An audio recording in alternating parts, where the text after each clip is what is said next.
Hi అండి, అందరికీ నమస్కారం. Welcome back to general points YouTube channel. ఈ రోజు మన ఛానల్లో ఆంధ్రప్రదేశ్ ప్రభుత్వం ప్రతిష్టాత్మకంగా చేపట్టినటువంటి తల్లికి వందనం పథకం గురించి అయితే క్లియర్ గా అయితే ఎక్స్ప్లెయిన్ చేస్తానండి. సో ఇది మనకి ఎవరైతే కాంపిటేటివ్ ఎగ్జామ్స్ కి ప్రిపేర్ అవుతున్నారో వాళ్ళకి ఉపయోగపడుతుంది.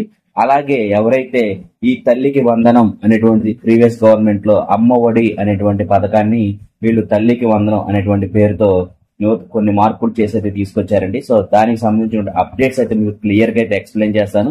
సో ఇది కాంపిటేటివ్ ఉపయోగపడుతుంది. అలాగే ఎవరైతే తల్లులు అలాగే పిల్లలకు సంబంధించి అమౌంట్ పడాలి అనేటువంటి బెనిఫిషరీస్ ఉన్నారో, అర్హులు ఉన్నారో వాళ్ళకైతే క్లియర్ ఇన్ఫర్మేషన్ అయితే ఇద్దామండి. సో లేట్ చేయకుండా మన ఛానల్లోకి వెళ్ళిపోదాం. సో ఈ తల్లికి వందనం సంబంధించి అయితే మనకి ఈ జియో నంబర్ 26 అలాగే జియో నంబర్ 27, సో ఈ రెండు జీవోల మీద అయితే ఈ తల్లికి వందనం పథకం అయితే డిపెండ్ అయి ఉందండి. సో జీవో నంబర్ 26 అలాగే జీవో నంబర్ 27 మీద అయితే ఈ తల్లికి వందనం అనేటువంటి పథకాన్ని అయితే లాంచ్ చేసిందండి ఆంధ్రప్రదేశ్ ప్రభుత్వం.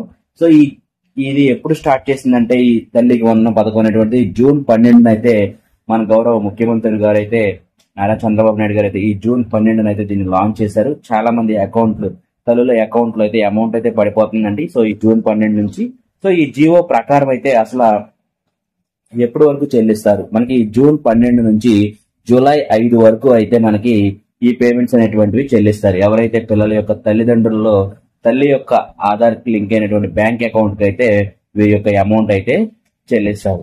సో ఇది ఎప్పటి వరకు అంటే జూలై 5 వరకు వీళ్ళకి అమౌంట్ అనేటువంటిది చెల్లించడం జరుగుతుంది. అలాగే ఈ జీవో నంబర్ 26, 27 ప్రకారం ఒక్కొక్క విద్యార్థులకి 15,000 రూపాయలు ఆర్థిక సహాయం అయితే చేయడం జరుగుతుందండి. సో ఈ తల్లికి వందనం పథకం అనేటువంటిది 1 నుంచి 12వ తరగతి చదువుతున్నటువంటి ప్రతి విద్యార్థి యొక్క వారి యొక్క తల్లి అకౌంట్ లో అయితే ఈ 15,000 రూపాయలు అయితే ప్రభుత్వం అయితే ఆర్థిక సహాయకంగా అయితే అమౌంట్ అనేటువంటిది వేస్తుంది. సో ఇది ఏ స్కూల్లో చదవడానికి అర్హత అనేటువంటిది ఒకసారి చూద్దామండి. So government, private, aided, unaided. So మన రాష్ట్రంలో నుండి ఏ స్కూల్లో చదివినా సరే, ఏ కాలేజీలో చదివినా 1 నుంచి 12 వరకు ఏ స్కూల్ ఏ కాలేజ్ అయినా సరే, గవర్నమెంట్ అయినా సరే, ప్రైవేట్ అయినా సరే, అది ఎయిడెడ్ స్కూల్ అయినా సరే, ప్రైవేట్ అన్ఎయిడెడ్ స్కూల్ అయినా సరే చదువుతున్నటువంటి పిల్లలకు ఈ బీపీఎల్ లో ఉన్నటువంటి అంటే రేషన్ కార్డు కలిగి ఉన్నటువంటి ఫ్యామిలీస్ మాత్రమే వారి యొక్క పిల్లల యొక్క తల్లుల ఖాతాల్లో అయితే విద్యార్థికి 13,000 రూపాయల చొప్పున అయితే నికరంగా జమ అయ్యారు. సో మీరు 15,000 అంటున్నారు సార్, ఇప్పుడు 13,000 నికరం అంటున్నారు ఏంటంటే నెక్స్ట్ పాయింట్ చూడండి. సో విద్యార్థికి 15,000 రూపాయలు అయితే ఇవ్వడం జరుగుతుందండి రాష్ట్ర ప్రభుత్వం. కానీ దాంట్లో 2,000 రూపాయలు పాఠశాల యొక్క మెయింటెనెన్స్ కు మినహాయించి 13,000 రూపాయలు అనేటువంటి తల్లి యొక్క ఖాతాలో అయితే జమ చేస్తారు. సో టోటల్ గా తల్లి యొక్క ఖాతాలో 13,000 రూపాయలు అయితే అయితే జమ అవుతాయి. సో టోటల్ గా 15,000 రూపాయలు అనేటువంటి ప్రభుత్వం అయితే కేటాయించిందండి ప్రతి విద్యార్థికి. సో బీపీఎల్ కార్డు అనేటువంటి ప్రతి విద్యార్థికి 15,000 రూపాయలు కేటాయించి దానిలో 2,000 రూపాయలు స్కూల్ యొక్క మెయింటెనెన్స్ కోసం అయితే కట్ చేసుకుని మిగతా 13,000 రూపాయలు అనేటువంటివి విద్యార్థిని యొక్క తల్లుల యొక్క ఖాతాలలో జమ చేస్తారండి. అలాగే నెక్స్ట్ ఈ అమలుకు సంబంధించినటువంటి సమాచారం ఏంటి?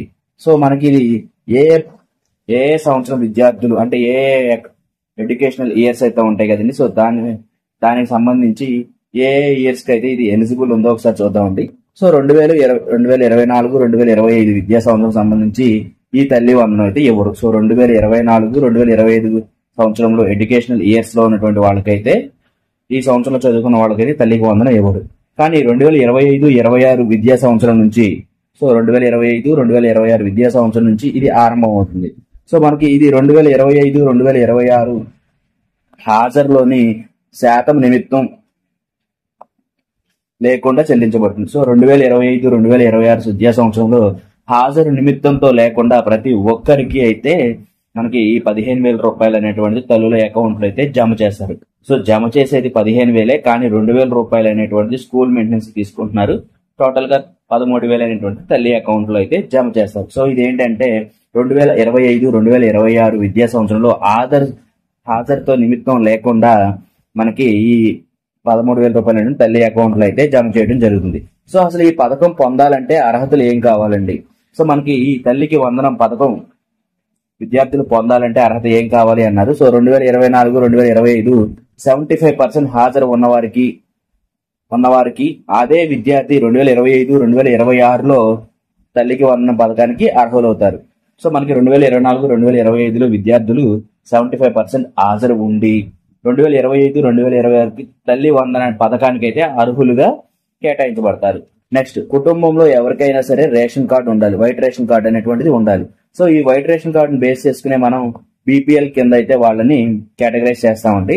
సో ఎవరైనా ఫ్యామిలీలో ఎవరికైనా ఒకరికి వైట్ రేషన్ కార్డు ఉండాలి. ఆ కార్డులో వీళ్ళైతే కంపల్సరీ నమోదై ఉండాలి.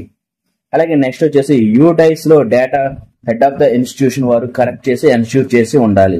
అలాగే పిల్లలు లేదా తల్లి తండ్రి లేక సంరక్షక ఆధార్ నంబర్లు చెల్లుబడై ఉండాలి. సో ఎవరైతే విద్యార్థులై ఉన్నారో వాళ్ళ యొక్క ఫ్యామిలీ మెంబర్స్ అందరి యొక్క ఆధార్స్ అనేటువంటివి చెల్లుబడై యాక్టివ్ లో అయితే ఉండాలండి. So total house hold income అనేటువంటిది గ్రామాల్లో 10,000 రూపాయల లోపు ఉండాలి. పట్టణాల్లో 12,000కి మించకుండా ఉండాలండి. ఈ లోపు ఉన్న వాళ్ళకే ఈ తల్లికి వందనం పథకం అనేటువంటి అమలు అవుతుంది. అలాగే నెక్స్ట్ పాయింట్ వచ్చేసి మాగాణి అనేటువంటి 3 ఎకరాలు మెట్ట 10 ఎకరాల లోపు ఉండొచ్చండి. సో ఈ 3 ఎకరాలు మాగాణి 10 ఎకరాల మెట్ట లోపు ఉన్న వాళ్ళకి ఈ తల్లికి వందనం పథకం అయితే అమలు అవుతుంది. దానికి మించి 1 ఎకరం ఎక్కువ ఉన్న మాగాణిలో గాని మెట్టలో గాని ఉంటే పథకానికి అనర్హులకి అయితే కేటాయిస్తారు. అలాగే పట్టణాల్లో అయితే 1000 చదరపు అడుగుల పైబడి స్థలం ఉండకూడదు. సో 100 స్క్వేర్ ఫీట్ సంబంధించి పైబడి స్థలం అయితే ఉండకూడదు. 1000 స్క్వేర్ ఫీట్ కి సంబంధించి పైబడి స్థలం అయితే పట్టణాల్లో అయితే ఉండకూడదండి. సో ఒకవేళ 1000 స్క్వేర్ ఫీట్ కి సంబంధించి ఎక్కువ స్థలం అయితే ఉంటే పట్టణాల్లో వారు తల్లికి వందనం పథకాన్ని అనర్హులుగా చూపిస్తారండి. అలాగే నెక్స్ట్ వచ్చేసి హౌస్ హోల్డ్ లో ఏ ఒక్కరికి 4-వీలర్ ఉండకూడదు. అంటే 4 చక్రాల వాహనం అనేటువంటిది కారు లేకపోతే లారీ ఇలాంటివి. సో 4 చక్రాల వాహనాన్ని ఫ్యామిలీలో ఎవరికి ఉండకూడదు. వారి పేరు మీద రిజిస్టర్ అయి ఉండకూడదు. సో రిజిస్టర్ అయి ఉండకుండా ఉంటేనే వాళ్ళు అర్హులు, రిజిస్టర్ అయి ఉంటే అనర్హులు. అలాగే నెలకి 300 యూనిట్లు కరెంటు వినియోగం ఉంచకూడదు. సో 300 యూనిట్ల కన్నా ఎక్కువ కరెంట్ అనేటువంటిది ఖర్చు పెట్టకుండా ఉండాలండి. వీళ్ళు 300 యూనిట్ల లోపే కరెంటు వినియోగం అనేటువంటిది చేసి ఉండాలి. అప్పుడే అర్హులుగా భావించబడతారు. అలాగే నెక్స్ట్ వచ్చేసి హౌస్ హోల్డ్ మెంబర్ ఆదాయ పన్ను అయితే ట్యాక్స్ పేర్ అయితే అవ్వకూడదండి. సో ట్యాక్స్ పేర్ అయితే మాత్రం వాళ్ళు అనర్హులుగా అయితే భావించబడతారు. సో ఫ్యామిలీలో ఎవరైనా సరే వాళ్ళ యొక్క ఫ్యామిలీ 4 మెంబర్స్ అయితే వాళ్ళలో ఎవరు కూడా ఇన్కమ్ ట్యాక్స్ పేర్ అయితే అవ్వకూడదండి. సో ఇన్కమ్ ట్యాక్స్ పేర్ అయితే వాళ్ళు అనర్హులుగా అయితే భావించబడతారు. అలా ఫీజ్ రియంబర్స్మెంట్ సదుపాయాలు ఉన్నటువంటి IIIT, IIT, పాలిటెక్నికల్ చదివేటువంటి పిల్లలు అనర్హులు. ఎందుకంటే వాళ్ళకి ఫీజ్ రియంబర్స్మెంట్ అనేటువంటిది గవర్నమెంట్ ఇంకొక పథకం ఇస్తుంది కాబట్టి వీళ్ళు తల్లికి వందనానికి అనేటువంటిది అనర్హులుగా అయితే భావించుతుంది. అలాగే 2025-2026 విద్యా సంవత్సరానికి 1 నుండి 12 తరగతుల్లో ఎన్రోల్మెంట్ ప్రక్రియ పూర్తి అయిన తర్వాతే ఈ ఆర్థిక సహాయం పరిశీలించబడింది. సో మనకి ఇప్పుడు లేటెస్ట్ గా 2025-2026లో ఈ జూన్ లో చాలా మంది పిల్లలు అయితే స్కూల్లో ఫస్ట్ తరగతికి అయితే జాయిన్ అవుతారు కదండి. అలాగే ఇంటర్మీడియట్ కి జాయిన్ అవుతా ఉంటారు. సో వీళ్ళ స్కూల్ యాజమాన్యం అనేటువంటిది ఎన్రోల్ చేసిన తర్వాత గవర్నమెంట్ అనేటువంటిది పరిశీలించి వారి యొక్క తల్లిల అకౌంట్ లో ఈ తల్లికి వందనం అనేటువంటి ఆర్థిక సహాయాన్ని అయితే వేస్తుంది. అలాగే నెక్స్ట్ వచ్చేసి విద్యార్హత చట్టం 2009 ఫీజు 2024 ఫీజులు అనేటువంటి 2024-2025 సంబంధించి యాజమాన్యాలకు ప్రభుత్వమే బకాయిలు చెల్లింపు చేసింది. అంతేగాని ప్రభుత్వంకి యాజమాన్యం మధ్య వ్యవహారం అనేటువంటిది ఉంటుంది. తల్లిదండ్రులు గమనించాలి.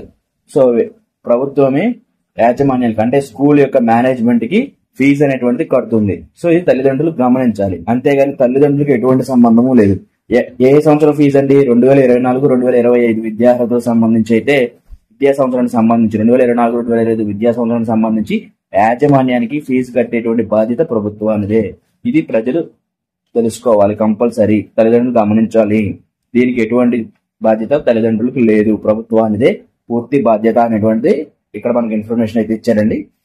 అలాగే విద్యార్థులకు తల్లి లేకపోతే తండ్రి యొక్క అకౌంట్ లో అయితే ఈ అమౌంట్ అనేటువంటిది వేయడం జరుగుతుంది. సో తల్లి లేక తండ్రి ఇద్దరూ లేకపోతే గార్డియన్ సంరక్షకుని యొక్క అకౌంట్ లో అయితే ఈ అమౌంట్ అనేటువంటిది చెల్లించబడుతుందండి.